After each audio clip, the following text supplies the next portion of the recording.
been thinking about money for a long time. And really, I think it's best to think of money as an information system, primarily an information system for labor allocation. Um, and for practical purposes, it exists in a series of heterogeneous databases, like very different databases in bank mainframes around the world. It moves quite slowly in reality. It may seem to move fast sometimes, and it does with PayPal, which is real time.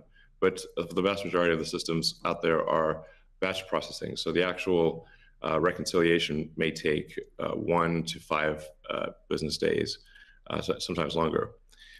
And you have the ACH system, which is ancient and still in operation, which is allows transfers effectively like a check would be an ACH transfer, but it's not secure. And you've got the credit card systems, which are also not secure. It would be like handing your username and password to a stranger in a restaurant if you buy a meal.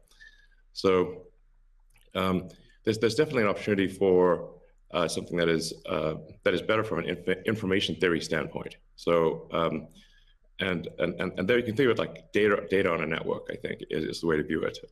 What has the most throughput? What has the least error? What drops the fewest packets? Fraud, for example, being a source of error. And government interference in currencies being a source of error. But it's fundamentally an information system. So I think it makes sense to support something that improves the quality of information with which we conduct the economy. And Bitcoin is a candidate for that. It does, I think, some things well, and it's obviously it's evolving, and there are additional things like Lightning being done on top of Bitcoin. But Bitcoin per se is mostly solving for scarcity, or rather solving for essentially having no throat to choke, decentralized. So there's no one who can be coerced in any way to empty their Bitcoin account. Well, I guess they could technically, but on an individual basis, but the system as a whole cannot. And it has an open ledger, which is also quite good. But transaction volume is low.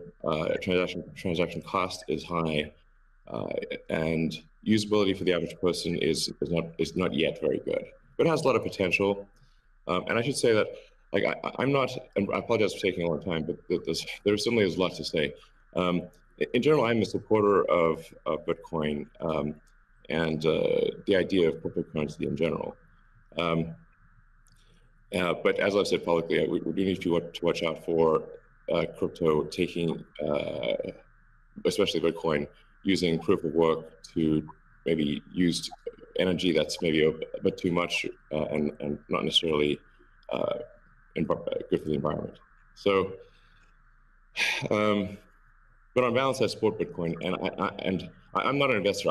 The only publicly traded stock I own is Tesla, and the only significant thing I own outside of Tesla is my SpaceX stock that could help create both companies. So, but apart from that, I do own Bitcoin, and Tesla owns Bitcoin, SpaceX owns Bitcoin, and then I do personally own a bit of Ethereum and Dogecoin, of course.